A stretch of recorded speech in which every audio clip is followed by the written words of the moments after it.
ত্রয়োদশ জাতীয় সংসদ নির্বাচনের আগে বাংলাদেশের রাজনীতিতে ঘটে গেল এক বিশাল চমক। সবাই যখন ভাবছিল এনসিপি বা জাতীয় নাগরিক পার্টি বিএনপির সাথে জড়ে যেতে পারে, ঠিক তখনই পাশার দান উল্টে গেল।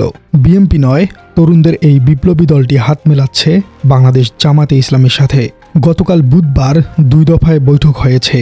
জামায়াতের শীর্ষ নেতাদের সাথে এনসিপির আহ্বায়ক নাহিদ ইসলাম এবং সদস্য সচিব আক্তার হোসেনের বৈঠকটি ছিল অত্যন্ত ফলপ্রসূ। নীতিগতভাবে সিদ্ধান্ত প্রায় চূড়ান্ত। জামাত এনসিপিকে 30 থেকে 50টি আসন ছেড়ে দিতে রাজি হয়েছে। এটি কোনো সাধারণ জোট নয়, এটি তারুণ্য এবং অভিজ্ঞতার এক অভাবনীয় সংমিশ্রণ। জুলাই বিপ্লবের ভ্যানগার্ড এনসিপি এবং সুশৃঙ্খল ক্যাডার ভিত্তিক দল বাংলাদেশ জামায়াতে ইসলামীর এই ঐক্য আগামী নির্বাচনে 300 আসনের সমীকরণ পুরোপুরি বদলে দেবে। আজকের এই মেগা বিশ্লেষণে আমরা দেখব কেন এনসিপি বিএনপিকে ছেড়ে জামাতকে বেছে নিল, এই জোট কি সংসদে কিং মেকার হয়ে উঠবে এবং জামাতে ইসলামী এবং এনসিপি মিলে আসলে কতটা শক্তিশালী হতে পারবে আগামীর এই জোট। প্রিয় দর্শক, রাজনীতিতে টাইমিং খুব গুরুত্বপূর্ণ একটি বিষয়। বিএনপি সম্ভবত এবার টাইমিংয়ে বড় একটি ভুল করে বসেছে। এনসিপির অনেক নেতাই শুরুতে বিএনপির সাথে আসন সমঝোতায় আগ্রহী ছিলেন, কারণ বিএনপির বিশাল ভোট ব্যাংক ছিল। কিন্তু বিএনপি কি করলো? তারা এনসিপির শীর্ষ নেতাদের যেমন নাহিদ, আক্তার, তাদের আসনেও নিজেদের প্রার্থী ঘোষণা করে দিল। তারা তরুণদের জন্য কোনো স্পেস বা জায়গায় রাখল না। বিএনপি হয়তো ভেবেছে তারা একাই 100, কিন্তু তারা ভুলে গেছে এই তরুণরাই 5 আগস্টে বিপ্লব ঘটিয়েছে। তাদের ছাড়া কোনো সরকারই টেকসই হবে না। বিএনপির এই একলা চলো নীতি এনসিপিকে বাধ্য করেছে বিকল্প ভাবতে। আর ঠিক এই সুযোগটি লুফে নিল বাংলাদেশ জামাতে ইসলামী। জামাত প্রমাণ করলো যে তারা বিএনপির চেয়েও অনেক বেশি পলিটিক্যাল অ্যাকোমোডেটিভ বা রাজনৈতিকভাবে উদার। তারা তরুণদের গুরুত্ব বুঝেছে এবং তাদের আপন করে নিয়েছে। কেন এই জোটটি সফল হওয়ার সম্ভাবনা 100%? আসুন বিশ্লেষণ করা যাক। এটি উভয় দলের জন্যই একটি উইন উইন সিচুয়েশন। প্রথমে আসা যাক এনসিপির লাভ নিয়ে। এনসিপির জনপ্রিয়তা আছে, কিন্তু মাঠ পর্যায়ে তাদের সাংগঠনিক কোনো ভিত্তি এখনো গড়ে উঠতে পারেনি। অন্যদিকে জামাতের সুসংগঠিত ভোট ব্যাংক এবং ক্যাডার ভিত্তিক বাহিনী এনসিপির প্রার্থীদের বিজয়ী হতে বিশাল সাহায্য করবে। দ্বিতীয় কারণটি হলো নিরাপত্তা। ওসমান হাদি হত্যাকাণ্ডের পর তরুণরা নিরাপত্তাহীনতায় ভুগছিল। জামাতের সাথে তারা থাকলে তারা নির্বাচনী মাঠে এক শক্তিশালী শিল্ড বা সুরক্ষা তৈরি করতে পারবে। বিদ্রোহী বা স্বতন্ত্র প্রার্থীর চ্যালেঞ্জ তাদের নিতে হবে না। এবার আসা যাক জামায়াতে ইসলাম আসলে কি কি সুযোগ পাবে। প্রথমেই হলো নতুন ইমেজ, অর্থাৎ জামাতের বিরুদ্ধে অনেক অপপ্রচার এবং প্রোপাগান্ডা রয়েছে, কিন্তু এনসিপির মতো আধুনিক, শিক্ষিত এবং বিপ্লবী তরুণদের সাথে মিলে জামাতের ইমেজ অনেক বেশি মডার্ন এবং ইনক্লুসিভ হবে, যেটি ছাত্র শিবির আগের থেকেই বজায় রেখে আসছে।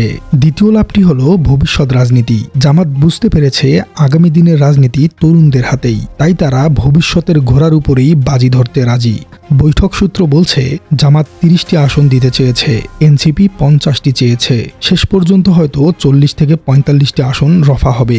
এর সাথে এবি পার্টি এবং রাষ্ট্র সংস্কার আন্দোলনও যুক্ত হতে পারে, অর্থাৎ এটি একটি বিশাল এন্টি ফ্যাসিস্ট রিফর্মিস্ট ব্লক হতে যাচ্ছে।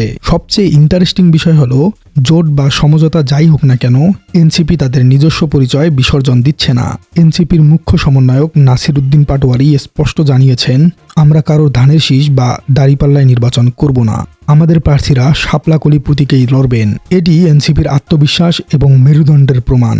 তারা অন্য দলের রেজুর ভিত্তি করতে রাজনীতিতে আসেনি, তারা এসেছে নিজস্ব ব্র্যান্ড তৈরি করতে। জামাতও এই সিদ্ধান্তকে সম্মান জানিয়েছে। তারা হয়তো এনসিপির প্রার্থীদের আসনে নিজেদের প্রার্থী দেবে না এবং এনসিপির শাপলা-কলি প্রতীকেই তাদেরকে সমর্থন দেবে। এটি বাংলাদেশের জোট রাজনীতির ইতিহাসে এক নতুন অধ্যায়। আগে ছোট দলগুলো বড় দলের প্রতীক নিয়ে নির্বাচন করত, যেমন নৌকা বা ধানের শীষ নিত, কিন্তু এনসিপি সেই প্রথা ভেঙে দিয়েছে। এই জোটের ফলে আওয়ামী লীগ বা বিএনপির কি ক্ষতি হবে? জামাত, এনসিপি এবং এবি পার্টি মিলে যদি 100 থেকে 120টি আসনে শক্তিশালী প্রার্থী দেয়, তবে কি সংসদে ঝুলন্ত পার্লামেন্ট হবে? শুধু জামাত আর এনসিপি নয়, এই সমীকরণে যুক্ত হচ্ছে আরও কয়েকটি বুদ্ধিভিত্তিক বা সংস্কারপন্থী দল। বৈঠক সূত্র এবং এবি পার্টির নেতাদের বক্তব্য অনুযায়ী আমার বাংলাদেশ পার্টি অর্থাৎ এবি পার্টি এবং রাষ্ট্র সংস্কার আন্দোলন এই জোটের অংশ হতে যাচ্ছে। চিন্তা করুন, জোটের স্ট্রাকচারটা একটু ভাবুন। জামায়াতে ইসলামী, যাদের আছে বিশাল ভোট ব্যাংক এবং সুশৃঙ্খল মাঠকর্মী। অন্যদিকে আছে এনসিপি, যাদের আছে জুলাই বিপ্লবের লিগাছি, তারুণ্যের জোয়ার এবং নাহিদ আক্তারদের মতো আইকনিক ফেস এবং হাসনাত আবদুল্লাহ, যারা তো আছেনই। অন্যদিকে এবি পার্টি ও রাষ্ট্র সংস্কার আন্দোলন আছে, যাদের আছে মুজিবুর রহমান মঞ্জু সহ অন্যান্য নীতি নির্ধারক মেকাররা। এবি পার্টির চেয়ারম্যান মুজিবুর রহমান মঞ্জু স্পষ্ট ইঙ্গিত দিয়ে বলেছেন, বড় দুই দলের একটির সঙ্গে আমরা সমঝোতায় যেতে পারি। সেক্ষেত্রে এখন পর্যন্ত জামাতই এগিয়ে, অর্থাৎ এটি কোনো গতানুগতিক জোট নয়, এটি একটি intellectual political power house. BNP যদি ভেবে থাকে তারা একাই 200 আসন পাবে, তবে এই জোট তাদের সেই স্বপ্নে বড় ধরনের ধাক্কা দিতে যাচ্ছে। এনসিপি চাইছে 50টি আসন, জামাত দিতে চাইছে 30টি, শেষ পর্যন্ত হয়তো 40 থেকে 45টি আসনে রফা হবে। এর সাথে এবি পার্টি এবং অন্যদের মিলিয়ে যদি এই জোট 60 থেকে 70টি আসনে শক্তিশালী প্রার্থী দেয়, তবে কি ঘটবে? বাংলাদেশের রাজনীতির ইতিহাস বলে সংখ্যাগরিষ্ঠতা পেতে হলে 150টি আসনের বেশি লাগে। নাহিদ ইসলাম বা আক্তার হোসেন সংসদে বসে যখন কথা বলবেন, তখন সেই সংসদের ওজন হবে অন্যরকম। এই জোটের মূল লক্ষ্য এমপি হওয়া নয়, তাদের মূল লক্ষ্য হলো সংসদের ভেতরে এবং বাইরে তরুণদের প্রতিনিধিত্ব নিশ্চিত করা, যাতে কেউ আর স্বৈরাচার হয়ে উঠতে না পারে। এটি এনসিপির একটি বড় লং টার্ম ভিশন। এর সাথে জামাতের নৈতিক ভিশন তো আছেই। এনসিপির নেতারা একটি অত্যন্ত গুরুত্বপূর্ণ পয়েন্ট তুলে ধরেছেন, সেটি হলো নিরাপত্তার ঝুঁকি। শহীদ ওসমান হাদির হত্যাকাণ্ড প্রমাণ করেছে যে জুলাই বিপ্লবের নায়করা নিরাপদ নন, আধিপত্যবাদী শক্তি ওত পেতে আছে। এই পরিস্থিতিতে এনসিপির একলা চলো নীতি আত্মঘাতী হতে পারত। জামায়াতে ইসলামের সাথে জোট করার পেছনে এটি একটি বড় স্ট্র্যাটেজিক কারণ। জামাতের মাঠ পর্যায়ের কর্মীরা অত্যন্ত শক্তিশালী এবং ডেডিকেটেড। নির্বাচনের মাঠে তারা এনসিপির প্রার্থীদের হিউম্যান শিল্ড বা মানব ঢাল হিসেবে সুরক্ষা দিবে। এনসিপির নেতারা বুঝতে পেরেছে বিপ্লব রক্ষা করতে হলে আগে বেঁচে থাকতে হবে, আর বেঁচে থাকার জন্য শক্তিশালী মিত্র প্রয়োজন, আর জামাতি সেই বিশ্বস্ত মিত্রের হাত বাড়িয়ে দিয়েছে। এনসিপির মুখ্য সমন্বয়ক নাসিরউদ্দিন পাটোয়ারির ঘোষণাটি আবারও মনে করিয়ে দিচ্ছি, আমরা শাপলা কলি প্রতীকেই নির্বাচন করব। সাধারণত ছোট দলগুলো বড় দলের প্রতীক নিয়ে নির্বাচন করে নিজেদের অস্তিত্ব হারিয়ে ফেলে, কিন্তু এনসিপি সেই ভুল করছে না। তারা জানে শাপলা কলি শুধু একটি প্রতীকই নয়, এটি 5 আগস্টের বিপ্লবের একটি সাইন।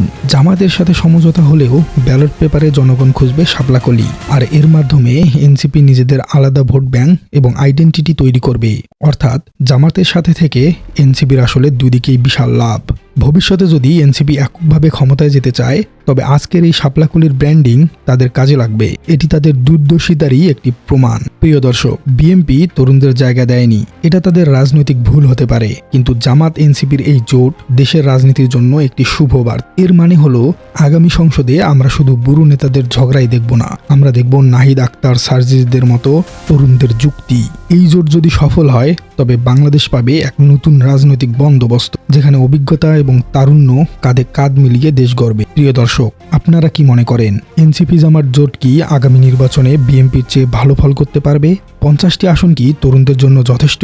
জামাতের সাথে যে এনসিপির কি সর্বোচ্চ লাভ হবে? কমেন্টে জানিয়ে দিন আপনার মূল্যবান মতামত। আর আপনার রাজনীতি চ্যানেলে নতুন হয়ে থাকলে চ্যানেলটি সাবস্ক্রাইব করার অনুরোধ থাকলো। দেখা হচ্ছে পরবর্তী কোনো পর্বে।